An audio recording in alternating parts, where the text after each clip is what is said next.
नमस्कार, स्वागत है आपका विद्या जोन पर। आपकी स्क्रीन पर जैसा कि दिखाई दे रहा है, राजस्थान सीईटी के एडमिट कार्ड जारी हो चुके हैं और अपन यहाँ पर आज की इस क्लास में बात करने वाले हैं राजस्थान इतिहास के पिछली बार पूछे गए प्रश्नों की चर्चा करेंगे और आपको ये देखने को मिलेगा कि कौन सा टॉपिक अभी भी हमारे पास समय है और इन दिनों में अंतिम दिनों में कौन सा टॉपिक ज़्यादा पढ़ें, कौन से टॉपिक पर ज़्यादा ध्यान दें। तो ये बात आपको यहाँ पर सीखने को मिलेगी। ये आज दूसरा पार्ट है। इतिहास के अंदर भूगोल के दो पार्ट हो चुके हैं, कला एवं संस्कृति के दो पार्ट हो चुके हैं, इतिहास के दो पार्ट हैं और जो भी महत्वपूर्ण टॉपिक हैं उनकी क्लासेस भूगोल के अंदर सभी की हो चुकी हैं। और इन अंतिम दिनों के अंदर भी मैं आपके लिए 2-3 क्लासें और लाऊंगा जो सीधा सीधा एग्जाम के लिए महत्वपूर्ण साबित होने वाली हैं, यानी कि सीधे सीधे एग्जाम के अंदर छपने वाले प्रश्न होंगे। तो यहाँ पर बात करते हैं आज की क्लास में पूरी शिद्दत के साथ। स्पीड चाहे इस क्लास की डबल करके देख लेना और कंप्लीट अटेम्प्ट कर लेना, सारे प्रश्न एक भी मत छोड़ना। तो शुरुआत करते हैं पहले प्रश्न की ओर से। पहला प्रश्न पूछा गया था, वर्ष 1907 में चूरू में स्वामी गोपाल दास ने किस सभा की स्थापना की? स्वामी गोपाल दास के द्वारा किस सभा की स्थापना की गई, ये आपको बताना है। तो यहां पर अगर बात करें तो पहला है बाल भारत सभा। दूसरा ऑप्शन आपके सामने है कौन सा? देश हितैषिणी सभा। फिर है सर्वहितकारिणी सभा और फिर है परोपकारिणी सभा। तो स्वामी गोपाल दास के द्वारा चूरू में सर्वहितकारिणी सभा की स्थापना की गई थी। कौन सी सभा? सर्वहितकारिणी सभा। कहां पर की गई स्थापना? चूरू के अंदर की गई। और ये राजनीतिक कार्यों के कारण इसको चूरू की कांग्रेस भी कहा गया, ये आपको ध्यान में रखना है। फिर अगर देश हितैषिणी सभा की अगर बात करें तो देश हितैषिणी सभा किसके द्वारा गठित की गई? तो ये गठित की गई सज्जन सिंह के द्वारा। सज्जन सिंह, महाराणा सज्जन सिंह की अध्यक्षता में, महाराणा सज्जन सिंह की अध्यक्षता में यह सभा गठित हुई थी, ये आपको ध्यान में रखना है। फिर सर्वहितकारिणी सभा, स्वामी गोपाल दास। परोपकारिणी सभा, तो परोपकारिणी सभा का गठन कहां पर हुआ था? उदयपुर में हुआ था। इसका गठन भी उदयपुर में हुआ और उदयपुर में इसका गठन किया गया था स्वामी दयानंद के सानिध्य में। स्वामी दयानंद, ऑप्शन में मिलता है स्वामी दयानंद के द्वारा उदयपुर में परोपकारिणी सभा का स्थापना की गई। और कब की गई? तो इसकी स्थापना की गई आपकी 27 फरवरी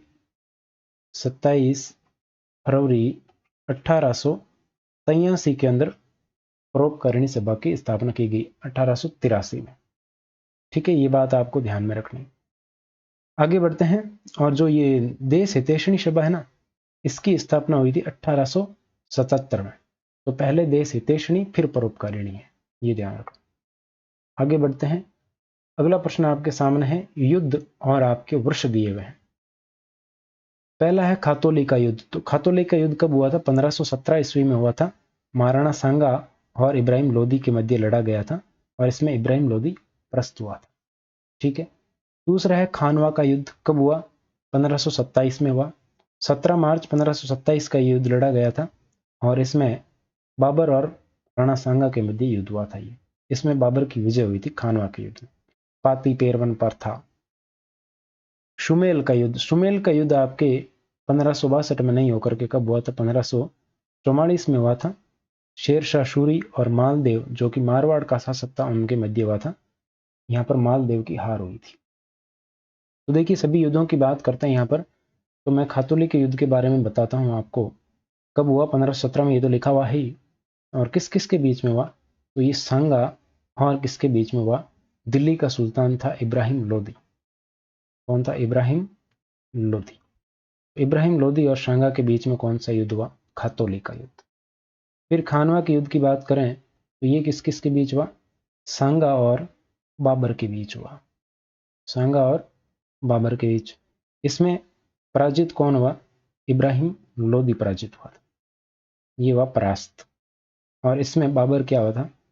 जीता था। फिर सुमेल के युद्ध की अगर बात करें तो ये किस किस के बीच हुआ? ये हुआ था मालदेव जो कि मारवाड़ का शासक था और शेरशाह सूरी, शेरशाह सूरी के बीच हुआ था। इसमें शेरशाह सूरी जीत गया था। तो तीसरा ऑप्शन आपका बिल्कुल करेक्ट आंसर यहाँ पर हो जाएगा। आगे बढ़ते हैं। अगला प्रश्न आपके सामने स्क्रीन पर। निम्नलिखित में से किस पुरातात्विक स्थल से यूनानी शासक मिनंडर की मुद्राएं प्राप्त हुई? तो यहाँ पर सबसे पहले ऑप्शन में है बालाथल, जो कि कहाँ पर स्थित है? उदयपुर में। बालाथल कहाँ पर स्थित है? उदयपुर के अंदर स्थित है। और ये जो आहड़ नदी है, जिसको अपन बेड़च नदी के नाम से जानते हैं, तो उसके किनारे है बालाथल। गणेश्वर, तो ये सीकर जिले की है और वर्तमान में ये किस जिले में आती है? नीम का थाना। कौन सा जिला हो गया? नीम का थाना। और गणेश्वर को ही भारत की ताम्र सभ्यताओं की जननी कहा जाता है। और कौन सी नदी के किनारे? तो कांतली नदी।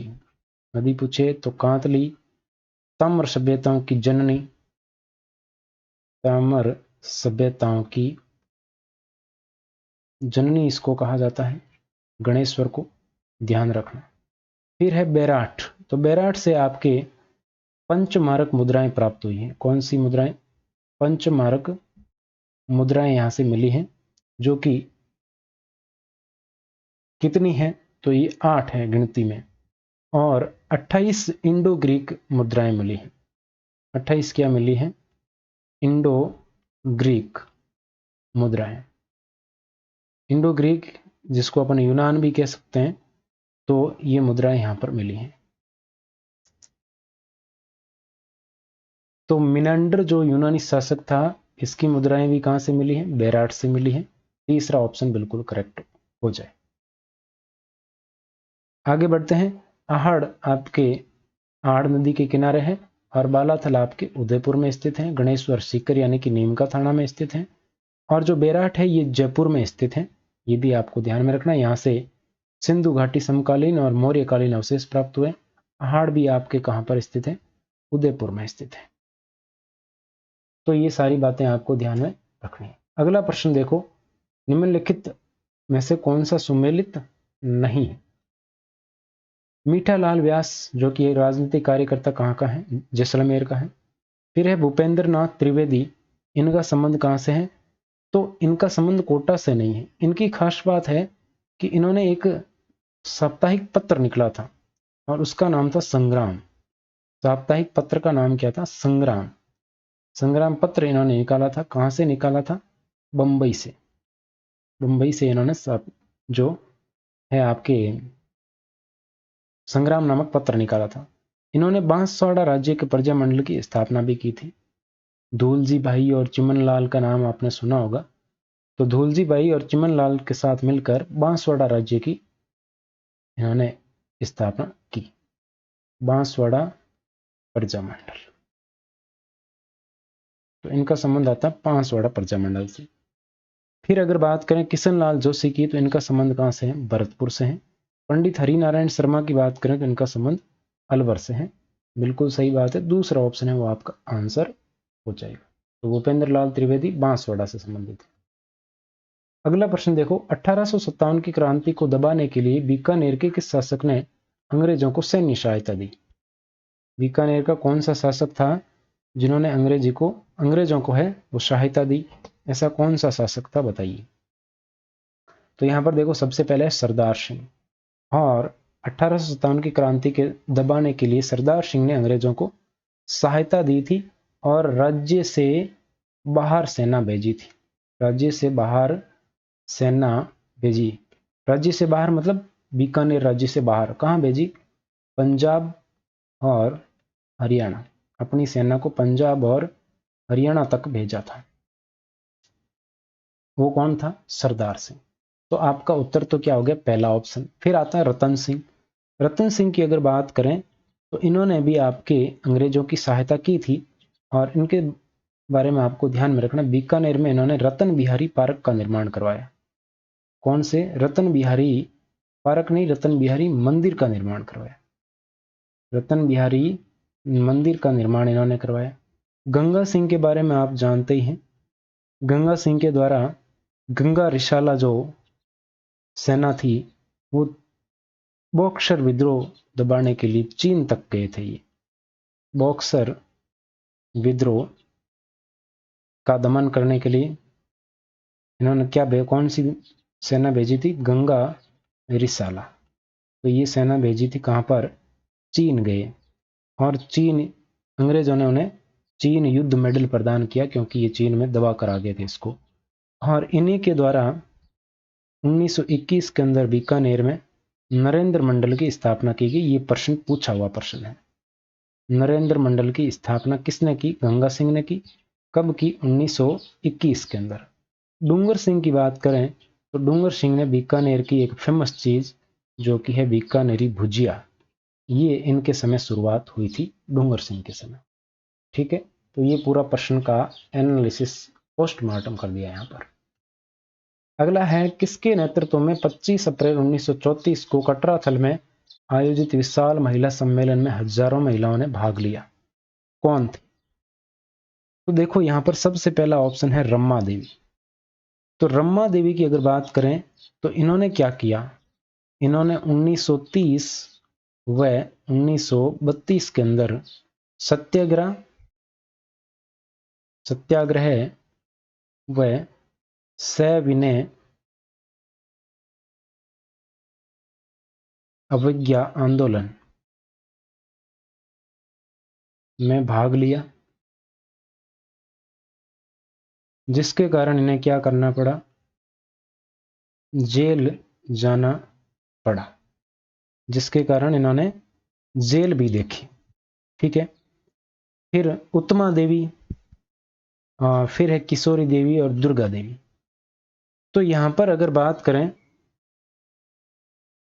किसने 25 अप्रैल 1934 को कटराथल में विशाल महिला सम्मेलन आयोजित किया, तो इसका नेतृत्व किया गया था किशोरी देवी के द्वारा। किसके द्वारा? किशोरी देवी के द्वारा। यह सम्मेलन सीहोर के ठाकुर थे मान सिंह, उनके विरुद्ध में किया गया, उनके विरोध में किया गया था, सीहोर के ठाकुर मान सिंह के। तो तीसरा ऑप्शन बिल्कुल आपके करेक्ट हो जाएगा। अगला प्रश्न देखो, भरतपुर राज्य के स्वतंत्रता आंदोलन में कौन सा एक नेता था? तो उस नेता का नाम आता है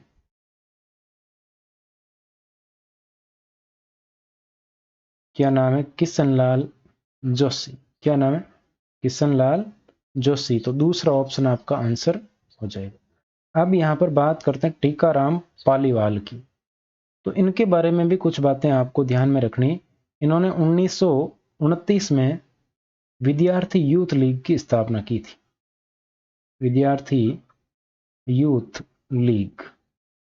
विद्यार्थी यूथ लीग की स्थापना कहाँ की? नई दिल्ली में। किसने की? टीकाराम पालीवाल ने की। इन्होंने 1930 की अगर बात करें तो इन्होंने सविनय अवज्ञा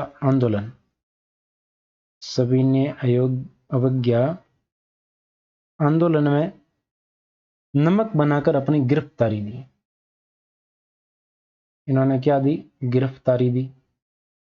और इनके बारे में क्या ध्यान में रखना है? 3 मार्च 1951 स्वतंत्रता के बाद ये राजस्थान के प्रथम निर्वाचित मुख्यमंत्री बने। राजस्थान के प्रथम निर्वाचित सीएम कौन है? टीकाराम पालीवाल। ठीक है, ध्यान रखना, टीका निकाल के इनको निर्वाचित किया गया, तो ऐसे आपको याद रख लेना। तो ये पोस्टमार्टम। आगे बढ़ते हैं। जेल में अन्याय के खिलाफ भूख हड़ताल के कारण मारवाड़ लोक परिषद के किस नेता की मृत्यु 19 जून 1942 को हो गई थी? सबसे पहला ऑप्शन है रणछोड़ दास गट्टानी। इनकी अध्यक्षता में क्या हुआ था? मारवाड़ लोक परिषद की स्थापना हुई। इनकी अध्यक्षता में मारवाड़ लोक परिषद की स्थापना हुई रणछोड़ दास गट्टानी की। फिर आता है आनंद राज सुराणा है ये, भंवरलाल शर्मा, और फिर आता है आपके बाल मुकुंद बिस्सा। तो बाल मुकुंद बिस्सा ही वो है जिनकी भूख हड़ताल के दौरान मारवाड़ लोक परिषद के एक नेता इनकी मृत्यु हो गई थी। 29 मार्च 1940 को लोक परिषद के गैर कानूनी घोषित कर दिया और सभाओं पर प्रतिबंध लगा दिया गया था इस लोक परिषद पर। कब? 29, देखो दोबारा लिखते हैं इसको, 29 मार्च 1940, ठीक है, प्रतिबंध लगा दिया गया था, ये आपको ध्यान में रखना है। अगला है जैसलमेर का गुंडा राज पुस्तक के लेखक निम्न में से कौन थे?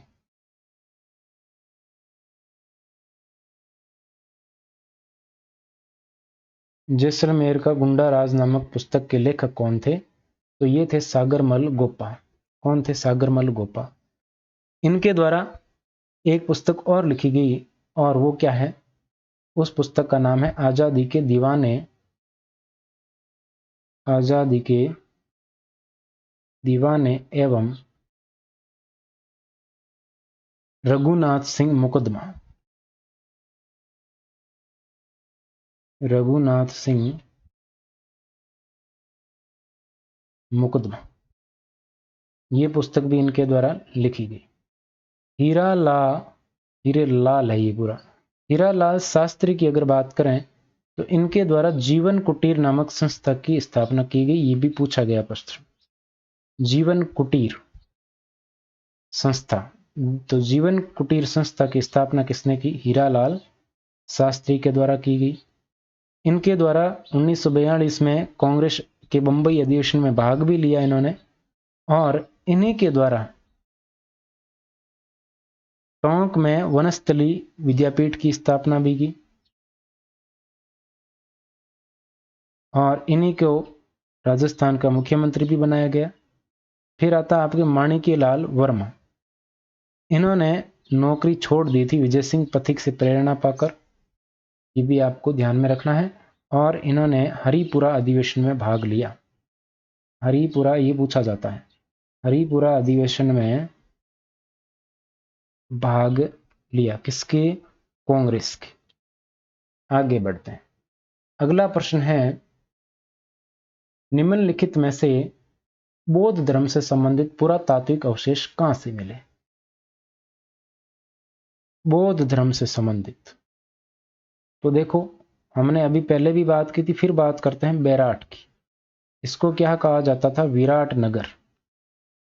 विराट नगर, ये क्या होती थी? मत्स्य जनपद की राजधानी। मत्स्य जनपद की क्या हुआ करती थी? राजधानी हुआ करती थी। और बैराट का 1937 में उत्खनन करवाया गया। क्या करवाया गया? उत्खनन। किसने करवाया? दयाराम साहनी ने। उत्खनन किसने करवाया? दयाराम साहनी ने वृहत स्तर पर उत्खनन करवाया। और यहां से क्या मिला? 8 तो क्या मिली? पंचमारक मुद्राएं। 8 क्या मिली? पंचमारक। और 28 क्या मिली? इंडो ग्रीक मुद्राएं। ये यहां से मिला है, ठीक है, ये आपको ध्यान में रखना। मध्यमिका नगरी, ये कहां पर है? चित्तौड़गढ़ में। कहां पर है? चित्तौड़गढ़ में है। फिर अगर बात करें चित्तौड़ जिले के अंदर है, इसकी खोज कार्लाइल के द्वारा की गई थी, मध्यमिका की। और नलियासर सांबर, ये आपके जयपुर में स्थित है। नलियासर आपके कहां पर है? जयपुर में।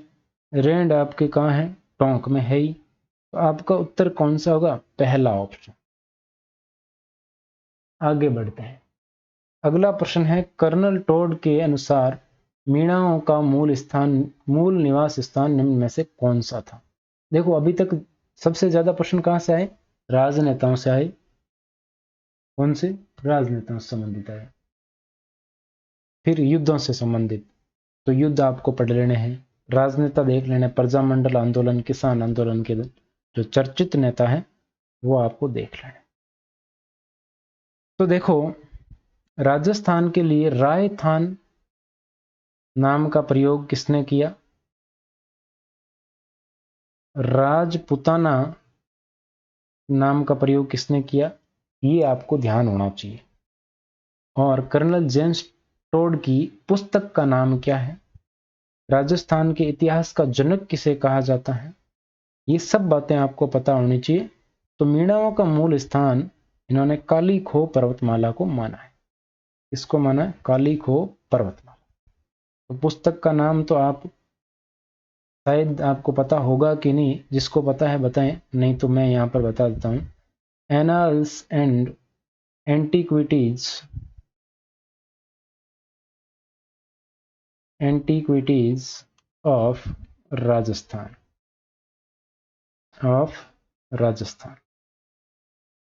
ये इनकी पुस्तक का नाम है।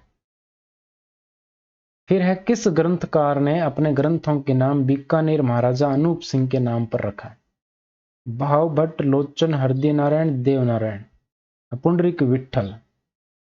तो इसका करेक्ट उत्तर तो क्या होगा, आपके भाव भट्ट होगा। महाराजा अनूप सिंह आपने नाम सुना होगा, और इनको उपाधि औरंगजेब के द्वारा दी गई थी, वो बहुत ज्यादा महत्वपूर्ण है। किसने दी थी, औरंगजेब द्वारा उपाधि। और उपाधि किसको दी गई, अनूप सिंह को दी गई, अनूप सिंह को। कौन कौन सी उपाधियां दी गई, एक तो उपाधि दी गई महाराजा की, जो कि कोई महत्वपूर्ण नहीं है, सभी महाराजा लगाते हैं। एक इनको उपाधि दी गई जो कि पूछी गई है एग्जाम में और महत्वपूर्ण है, और वो है माही मरातिब। माही मरातिब की उपाधि किसे दी गई थी, तो ये अनूप सिंह को दी गई थी। किस बीकानेर के किस शासक को दी गई, अनूप सिंह को। बहुत ज्यादा महत्वपूर्ण है, ये ध्यान रखना। बीकानेर चित्रकला की अगर बात करें तो बीकानेर चित्र शैली का स्वर्ण काल अनूप सिंह का शासन ही था। इनका शासन काल क्या था, बीकानेर चित्र शैली का स्वर्ण काल। किसका काल, अनूप सिंह का। किसका समय था, अनूप सिंह का जो समय था वो बीकानेर चित्रशैली का स्वर्ण काल था। अनूप सिंह के द्वारा ग्रंथ कौन कौन से लिखे गए, इनके ग्रंथ आते हैं अनुपोदय, अनूप विवेक। देखो ज्यादा तो याद नहीं रहेंगे अब, फिर भी ये महत्वपूर्ण है। अब जो लिख रहा हूं, काम प्रबोध। एक आता है श्राद्ध प्रयोग चिंतामणि, ये पूछा जाता है, श्राद्ध प्रयोग चिंतामणि। ये ग्रंथ बहुत ज्यादा महत्वपूर्ण है, याद रखना इसको। ये है बीकानेर का, बीकानेर के किस शासक के द्वारा, अनूप सिंह के द्वारा ये तैयार किया गया। बढ़े आगे, अगला प्रश्न देखो, मेवाड़ राजघराने के अंत्येष्टि स्थल का नाम क्या है। तो मेवाड़ राजघराने की अगर बात करें तो इनके अंत्येष्टि स्थल का नाम क्या है, महासत्य। क्या है, महासत्य। कागा आपके कहाँ है, कागा उद्यान सुना होगा, गेटोर में बता देता हूँ, जयपुर में है। और बड़ा बाग कहाँ है, जैसलमेर में है। तो आप मेरे को कागा उद्यान के बारे में बता दीजिए कहाँ है।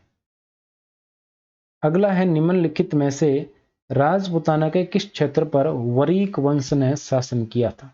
अब देखो वरीक वंश कहाँ था, कहां पर इन्होंने शासन किया, ये आपको ध्यान में रखना है। तो बिल्कुल यहां पर अगर बात करें तो इसका करेक्ट आंसर होगा दूसरा ऑप्शन, बयाना। और बयाना कहां आता है, बयाना आता है भरतपुर के अंदर, बयाना भरतपुर।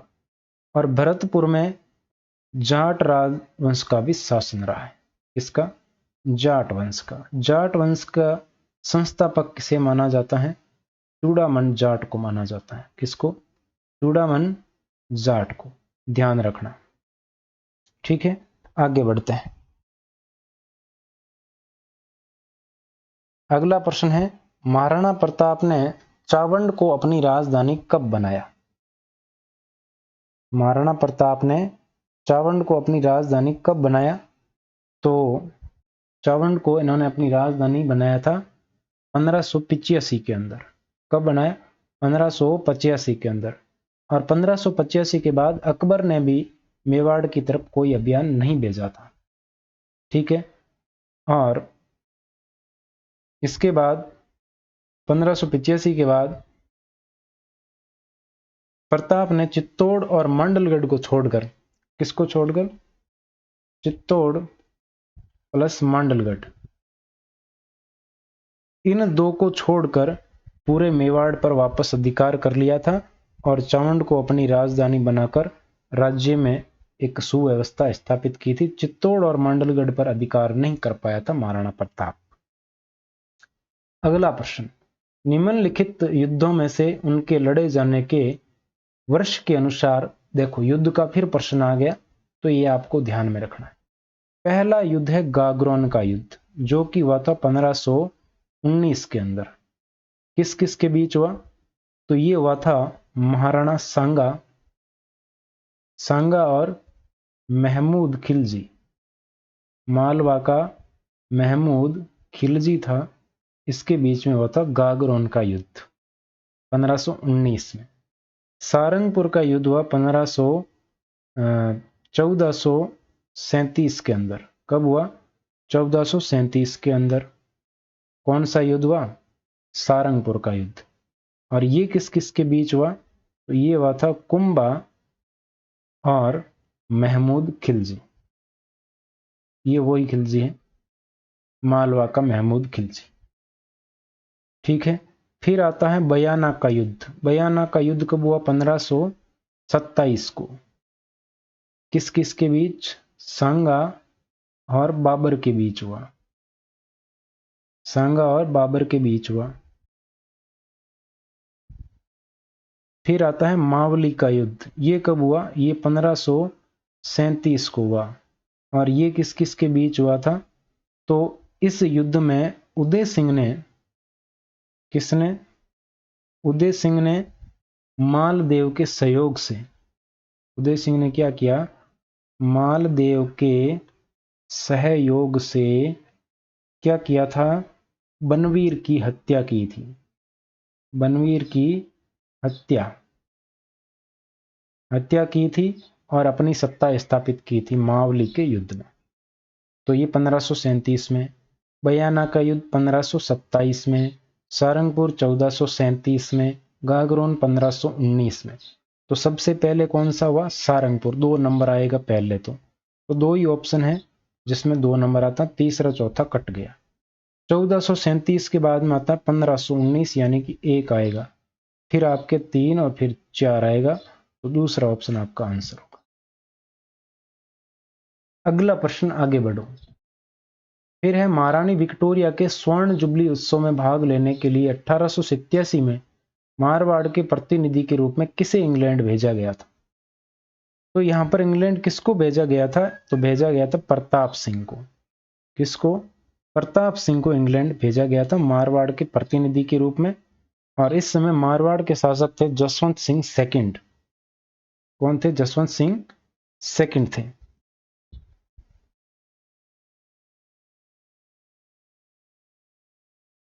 आगे बढ़े। अगला प्रश्न, किस वर्ष राजस्थान सेवा संघ का स्थानांतरण अजमेर किया गया? तो राजस्थान सेवा संघ के बारे में थोड़ा जान लेते हैं। राजस्थान सेवा संघ, सेवा संघ की बात करें तो 1919 में इसकी स्थापना हुई। कहां हुई? वर्धा में। कहां हुई? वर्धा में इसकी स्थापना हुई। किसके द्वारा की गई? तो विजय सिंह पथिक ने की। किसने की थी? विजय सिंह पथिक ने इसकी स्थापना की। फिर 1920 के अंदर इसका मुख्यालय कहां बनाया गया? अजमेर बनाया गया। कहां पर? अजमेर। तो इसके सदस्यों की अगर बात करें तो वो भी आपको ध्यान में रखना। इसके सदस्य थे राम नारायण चौधरी, हरि भाई, ठीक है, हरि भाई किंकर, ये इसके सदस्य थे, ध्यान रखना। और इन्होंने तरुण राजस्थान नामक समाचार पत्र भी निकाला था। तो कौन सा? तीसरा ऑप्शन बिल्कुल करेक्ट हो जाएगा। अगला है, अलवर के किस शासक के समय नीमूचना कांड हुआ? तो अलवर का नीमूचना कांड कब हुआ? ये हुआ था आपके 14 मई 1925 को। 13 मई को जनता यानी कि किसान इकट्ठे हुए थे, उनकी सभा हो रही थी नीमूचना नामक स्थान पर अलवर के अंदर, और सेना ने घेर लिया। और फिर 14 मई को एक कमांडर आते हैं, जिन कमांडर का नाम है छज्जू सिंह, कमांडर छज्जू सिंह। और इस छज्जू सिंह ने क्या किया? किसान सभा पर गोली चलाने और गांव को जलाने का आदेश दे दिया, जिसमें सैकड़ों घर जलाए गए, कई लोगों की मौत हो गई। और इसी को आपके जलियांवाला बाग हत्याकांड से भी तुलना इसकी की गई रियासत नामक अखबार के द्वारा। और राम नारायण चौधरी ने इसको नीमूचना हत्याकांड भी कहा। तो यहां पर शासक कौन थे? तो शासक थे महाराजा जय सिंह। आगे बढ़ते हैं, अगला प्रश्न देखो। जवाहरलाल नेहरू की अध्यक्षता में अखिल भारतीय देशी राज्य लोक परिषद का 7वां अधिवेशन कहां हुआ था? अखिल भारतीय देशी राज्य लोक परिषद का 7वां अधिवेशन कहां हुआ था? तो ये 7वां अधिवेशन हुआ था उदयपुर में। ठीक है, ये आपको ध्यान में रखना है। और ये थी आज की क्लास, और इस क्लास में हमने कुछ महत्वपूर्ण प्रश्नों की चर्चा की जो पिछली बार सीईटी के अंदर पूछे गए थे। और टेलीग्राम पर नहीं जुड़े हैं तो जुड़ जाइए, वहां पर आपको लेटेस्ट सूचना वहीं पर मिलती है। यहाँ पर वीडियो बनाते हैं तब तक टाइम बीत जाता है, तुरंत सूचना वहीं पर ही मिलती है। बाकी की बातें करते हैं नेक्स्ट क्लास में। आज के लिए इतना ही। Thank you so much.